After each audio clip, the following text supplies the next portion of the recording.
Good morning. I am Dr. Xóchitl Chavez. I'm assistant professor at UC Riverside in the Department of Music, specifically within the ethnomusicology track. In looking at image multiple exposure number 2, when I saw it from a side, the first thing that resonated with me as someone who has done work in Oaxaca since 2005 is the resemblance of Manuel Alvarez Bravo.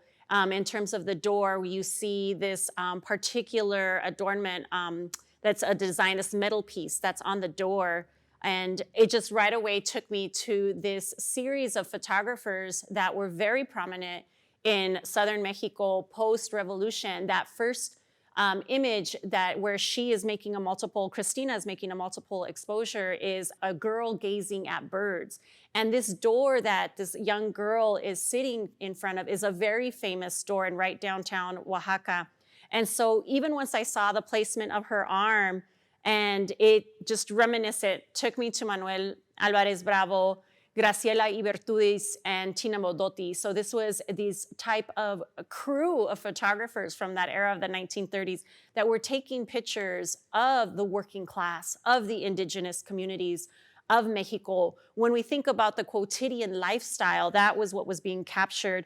I think in terms of the multiple exposure that Christina is doing here and the perfect placement of the lips, right? In terms of thinking of the nose and the lips, right? I think there's this kind of connection to, in terms of Mexico, indigenous Mexico, right? When we think of Mexico Profundo, of Bonfil Bantaya.